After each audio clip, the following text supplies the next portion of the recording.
Welcome back to Let's Address This with Qasim Rashid. I'm excited to invite a new guest, a never before seen guest on our show, and hopefully not the last time. Sean Vitka is the Executive Director of Demand Progress. We're here to talk Fourth Amendment privacy. It's been a pretty major Supreme Court ruling that's just dropped, but I wanted to have Sean on because as we see the rise of AI, the rise of Palantir and kind of the surveillance state, there's a lack of information in this space of how to protect your privacy and how to make sure that you're not getting ensnared in something that you don't want to be ensnared in. Meta glasses are making a thing, which feels creepy to me, but Sean's here to help us make sense of all this. Sean, thanks for being with us today. Thank you very much for having me. I'd love for you to just take like 30 seconds or however long you feel you need to and just kind of share your superhero origin story of why you are the man you are. Thank you. So I run Demand Progress.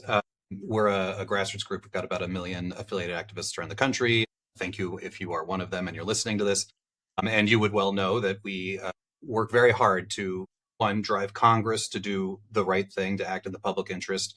And there's a lot more to unpack there, of course. And two, to make sure that Congress is hearing from, our members, among others. And broadly, for the last 13 years, I have ended up focused on a number of issues, of course, but in particular on warrantless surveillance, and in particular around the Foreign Intelligence Surveillance Act, or FISA, which is one of the big reasons why we're here today. I was in high school when that Will Smith movie came out, Enemy of the State. I don't know if you ever saw that movie. I did, although not when it came out. Yeah. But it's one of those films that, seemed like it was all futuristic and, espionage, but it feels like it's much more real life now than it was back then. Maybe fewer explosions, but who knows, right? Especially when you look at kind of what we're doing overseas. When we look at kind of the state of surveillance right now, and I'm going to talk about a couple of specific cases as well, but just broadly speaking, where do you rate us on how well our Fourth Amendment rights are being upheld right now? Can I curse on this show? You can do whatever you feel comfortable doing. It's a terrible situation at the moment, I think. And in fact, pulling in just even where we've started the conversation, I think it's important to look at those the sci-fi analogs from 10, 20, 30, 40 years ago, and to have a clear-eyed sense of how close we have gotten in the meantime. And so Enemy of the State, for instance, frankly, everything in there is pretty trivial to imagine at this point. And it's not hard to find people who are, worried about the Minority Report pre-crime version of this. And for decades, privacy advocates or frankly, a lot of different kinds of advocates have been concerned about this, the thought crime version of criminal law. And I don't think we're going to be able to meet the moments ahead unless we see how far, unfortunately, we've slipped into this funnel. And you mentioned there's a Supreme Court case that's very relevant to this. But very broadly, Congress, the courts have not in recent generations kept up with the right to privacy. They have done a completely shameful job, frankly, in terms of defending it. And that goes, there's the Patriot Act after 9/11. But even that little story, and of course the Patriot Act is a very big story, but even that one thread to all of this itself misses how bad the situation has been and really still is. One of my favorite, and by favorite I mean one of the worst details about mass surveillance in the immediate aftermath of 9/11 is the Bush administration started those programs, generally known as Stellar Wind, immediately after 9/11, before the Patriot Act. And so the Patriot Act didn't even become this kind of meaningful operational legal authority that it would eventually turn into. It was the executive branch, during I don't know what to say about the Bush administration's overreach with executive branch power, but nonetheless, it seems even a little quaint at times compared to what we're currently witnessing. But even during that, institutionalism failed catastrophically during that period. And it's the exact same set of failures that didn't just lead to mass warrantless surveillance. It also led to the torture memos. It also led to drone strikes, including of American citizens overseas. And so all of the state of these core rights it's horrific to look at the moment, but I don't think that's the end of the story. No, we're never hopeless on this show. We identify the issues we face, but we never despair. And I think, and tell me if you disagree, but I think it's easy for folks on the left to point to Trump and be like, well, he's a problem. Or point to Bush and be like, well, Bush messed everything up. But I think that's a disservice and dishonest, because while we can acknowledge that Trump is probably far worse than most and Bush was egregious without a doubt, this is kind of a bipartisan problem as well. Drone strikes increased significantly under Obama. He refused to hold accountable the CIA torturers. that were using this. The NYPD illegal spying, there was no accountability for those police officers as well. As an American who is Muslim, to know that the police department spied for 6 years, and by the way, didn't find a single valid lead despite breaking the Fourth Amendment just horrifically, and faced no accountability. And I think that's kind of where my frustration rests even more. It's bad enough to violate this constitutional enshrined protection, but then to have no accountability, all that means is that, well, let's do it again. And I think that's where I'm struggling to figure out how do we get out of this mess when it's been going on for so long without any meaningful accountability? What are your thoughts on kind of what that should look like? I think it's a great way to think about it.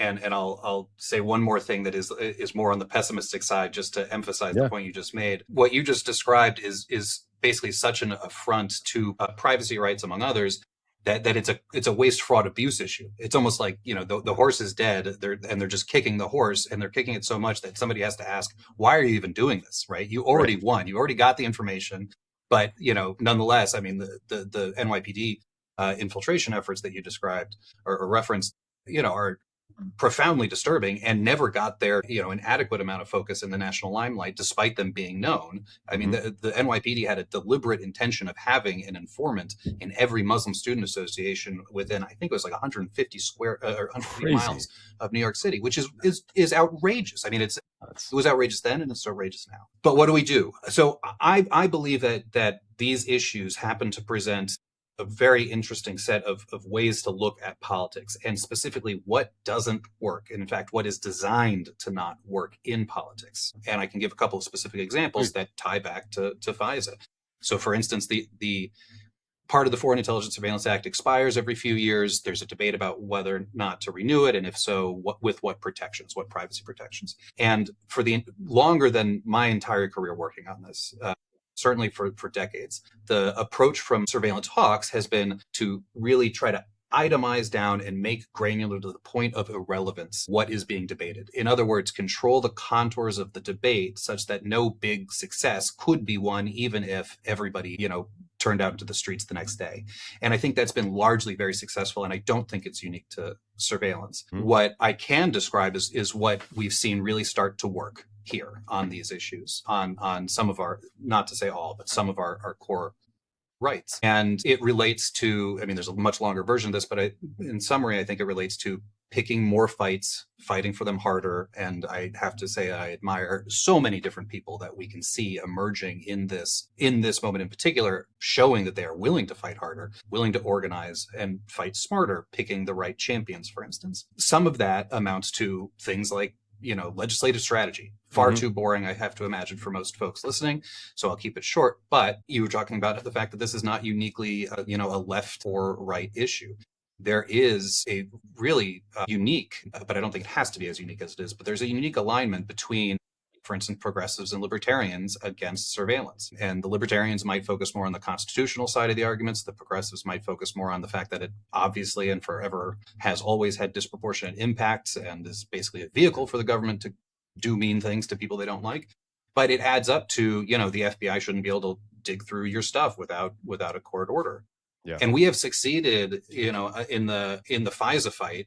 The current fight right now is about Title VII, specifically Section 702. It's one of the most controversial things that came out of the Snowden disclosures. And if you've ever heard the term PRISM, for instance, it relates to this. And it allows the government, in short, to go to communications providers and without a warrant acquire hundreds of millions, and that's probably a low estimate, every year of conversations that cross the United States border. So if a U.S. person is talking to somebody overseas, there is just a certain percentage chance that that person is otherwise of interest for foreign intelligence reasons to the government, not because the government thinks they're terrorists, not because the government suspects them of wrongdoing, because they may possess foreign intelligence information. And that number is over 300,000 different people. And again, the output to the government is hundreds of millions of conversations. And then the government goes and looks through that information specifically for information about people in the United States.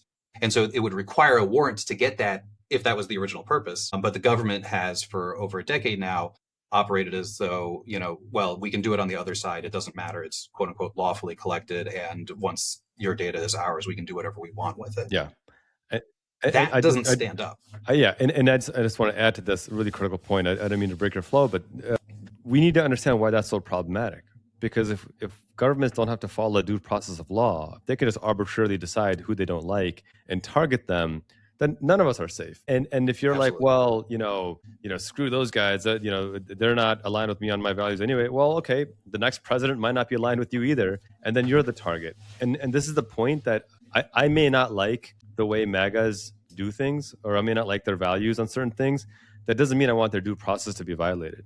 Because at the end of the day, the due process has to be a sacred standard that applies to all people in this country. Otherwise, it means nothing. It's meaningless. And when you study the history of fascism in other countries, the way fascism first grew was a violation of privacy, a violation of due process. And that's why this is so scary. There's a great law review article from like an 1868 or whatever Harvard Law Review that defines privacy as quite simply the right to be left alone. And that's a profound definition, because it really comes down to this really basic principle that if somebody doesn't want you in their business, you don't go in their business. And if you want to go in their business, then you need to have actual proof that they've broken a law or they've violated somebody else's rights. And that's where the requirement of these warrants comes into play.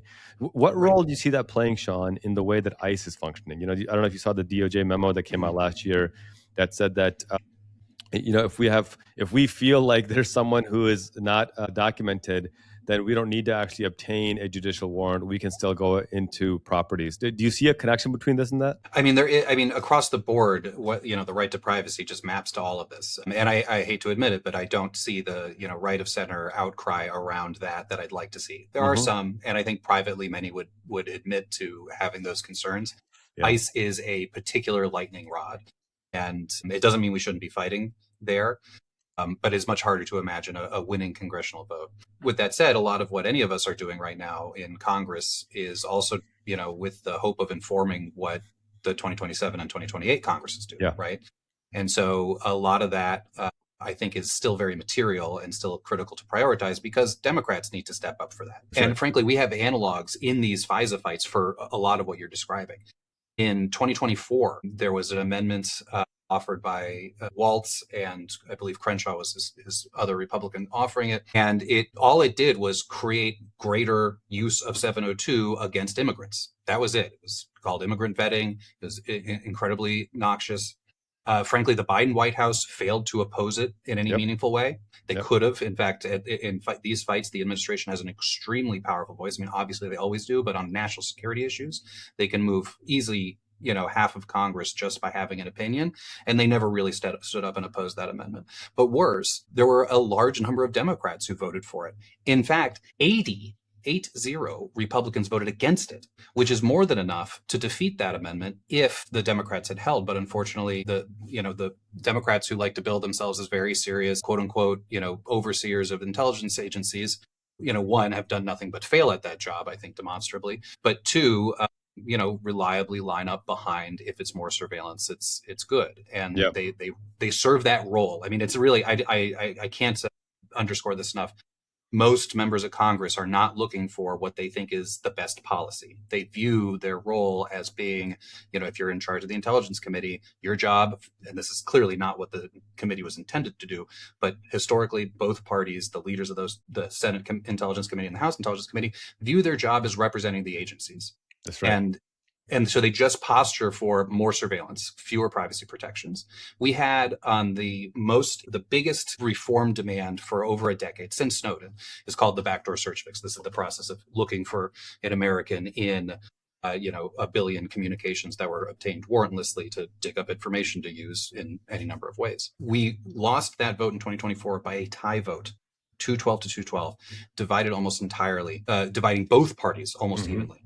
Wow. These are unprecedented kind of dynamics, and where we are now, just to make sure it doesn't sound like a 2 year ago fight. I mean, this moment we are in is an unprecedented sunset of Section 702. The part of FISA that was up for expiration, June 12th was the expiration, has never lapsed for as long as it now has or is expected to. There's a lot of details I'm skipping to this, but it demonstrates that there is that basically, some of the Republicans, I don't want to be too generous, but there are some Republicans who are, refusing to let Speaker Johnson move a bad bill in the House. There were 7 who voted against it, against a bad bill in the Senate. And all of those things added up to cutting off these off-ramps for leadership to just get this done without debate. And it became very clear over the last 6 months that the number one goal for the White House, this is a personal agenda item of Donald Trump and Stephen Miller's, by the way, according to Politico. Over 6 months, the idea that we have as reformers, both on the left and the right, gain leverage. That has never happened. And we've never been able to demonstrate that, hey, if you're not going to give us at least the fair vote on these privacy protections, because that's really all we've ever asked for is a chance to vote for a warrant protection, then you're not going to have it at all. And, I should just make sure, just for audience sake, I gather you are familiar, and I appreciate it, with how this stuff gets misused, but 702 narrowly has been misused to spy on Black Lives Matter protesters. It's only been 2 years where they've had this additional extra immigrant targeting. They went after they did a backdoor search on a U.S. state court judge who reported a municipal chief of police to the FBI for a civil rights violation. And they backdoor searched that judge, members of Congress. It goes on and on. But I shouldn't fall into the trap either that I just described before. These are not granular one-off things that happen in some disparate array of what an interesting, pattern that is emerging. This is a broader assault on civil liberties. That's right. And one that but it's important to to call out for a moment. Yeah, and it's important, and I'm glad you called these out, because it's important to call out these examples where they manifest, and these may be some of the more prominent and egregious examples, but they paint the narrative of what we're up against. I mean, it's a modern day revival of COINTELPRO and how destructive that can be. Let's talk. If you're just tuning in, we're talking to Sean Vitka, Executive Director of Demand Progress, talking privacy laws. Let's talk briefly about the Supreme Court ruling in these last 5 minutes that we have here, where I mean, you can frame it, but 5-4, the Supreme Court voted in favor of privacy in terms of geolocating on a crime scene. Talk a bit more about why this ruling was so important and what it would have meant if it went the wrong way. So, I mean, this is another sea change moment. I think it's, just looking really scoped out for a second. There is activity on this alignment that does unite left and right, but right now there's a clear need to rally here, given what the administration is actively doing. But these are not, nobody would tell us that these are directly connected, and yet we can all see it with our own eyes. But zeroing in on US v. Chaudhry, in this case, the question in this case was what we call geofence warrants, which is going to Google, for instance, and saying, we want to know everybody who was, connected or near this place at this time or on this date. Now, historically, this type of data, there's a big divide between communications content, that's what's at stake in 702, for instance, and then what we call metadata or other records. You may have heard the term third party. There's third-party doctrine, actually, that is directly implicated by this decision. And the divide is about as significant as you can have. For contents, generally, except for 702, you must go to a judge and get a warrant, a probable cause-based warrant saying, I can look at this. Location information has always been sensitive, but over the last 20 plus years has become extremely revealing, right? There's just vastly more information about where any given person was at any given time, who they were with. And in fact, there are much more than location records. There are what do you buy records. There are what websites do you go to records, right? It goes on and on. And none of that has historically enjoyed a probable cause warrant protection, because until today, the vast majority of it has been considered something that happens outside of a person's reasonable expectation of privacy, quote unquote, to borrow from the Constitution, or I should say from jurisprudence. In this case, the Supreme Court, building on a couple of other cases that were the right steps, but in this case, more forcefully than it ever has, is now said location information is just something you have a reasonable expectation of privacy to. And it is tied to like smartphones. And that makes some sense because, you might know from my IP address that I'm at home at a given time, but your phone is going to tell, law enforcement where you were potentially every minute of every day, back and forth for a month. So by saying that this is protected data now, that this is information that even if a third party has it, the government must go get a warrant before obtaining it. It is a profound shift. It is a hugely significant positive sign. And I'm not sure we could have hoped for more. And frankly, the way it maps out to records outside of location information, that is like the next big question. But at the very least, the right to privacy and where you are, at least as your smartphones are a vector for discovering it against your will. Yep. it just got a lot stronger. I shouldn't say, solved, but much better. Yeah. And again, for those wondering what would have happened on the flip side, imagine if this was permitted to go through, you're sitting there minding your own business, and because there happened to be a crime nearby you, suddenly all of your private information is there for the public record without your consent, without your knowledge, without your awareness, without any recourse to say, hey, this is private. I had nothing to do with this crime. Why is my information being publicized? And, it should have been 9-0 in favor. I'm sad, unfortunately, that it was 5-4, but we have kind of this, in my opinion, a rogue, out of control Supreme Court that needs to be heavily reformed and expanded, with several members needing to be impeached. Sean, I'm grateful for the time we've had. How can folks support you in the work that you're doing and get more involved in protecting our privacies? Thank you. And thanks everybody for listening. I would offer actually, one, a detail about FISA we didn't get to touch on, but two, that connects directly to this case and what folks can do next. Yeah. So, I mentioned earlier that the surveillance hawks want these conversations, these sometimes fiery, very large, all-encompassing congressional debates to be about the tiniest possible detail so that the option for winning is not really on the table. One of the ways that we've been pushing back against that is by highlighting what we call the data broker loophole, which you can imagine a data broker is a third party who holds a lot of records about people in the United States. And it turns out that those companies are just selling this information to the government, to a variety of agencies, including immigration enforcement agencies. And frankly, terrible things are being done with that surveillance, including a lot we can't even get our arms or eyes on, arms around our eyes on. But we have been successful, and I should really credit our champions, including some Republicans in this case, for making this a real fight in this debate. 2 years ago, we actually got a data broker loophole fix, the Fourth Amendment Not for Sale Act, through the House floor as a function of the last FISA fight. In any event, what does this add up to? There's a real chance that Congress will decide on, can ICE buy, your location or browsing or purchase history or your affiliations or your political interests, a million other things, without a warrant. And that would be I think the most significant privacy protection Congress has enacted in generations, should it occur. And we'll certainly be fighting like hell for it next year as well. But right now, there's a really significant opening, and members are interested, I would say, in hearing from their constituents. So I'm sure other folks ask this frequently enough, but the call your member part of this fight is a really big deal. These are votes that members of Congress will have to vote on again by the end of this year, certainly. And that is a huge opportunity, and we just need to make sure we are seizing every option. Otherwise, please sign up for our list. Please follow us, demand progress. Everybody's welcome. We take your engagement very seriously, and folks are always welcome to reach out to us. And is this demandprogress.org, or what's your website? Demandprogress.org. Yes, that would be that's the best option. Yeah. Fantastic. Sean, thanks for the work you're doing. It is extraordinarily critical. Thanks for sharing some of that information with us. Again, I don't think people understand how kind of peculiar of a situation we're in right now. And having experts like you leading the charge and creating awareness of what's happening is critical. So you're welcome back anytime. Thank you so much. Sean Vitka, Executive Director of Demand Progress. Check them out at demandprogress.org. Thank you for tuning in to Let's Address This with Qasim Rashid. Make sure you hit that subscribe button. We'll see you guys next time. Peace out.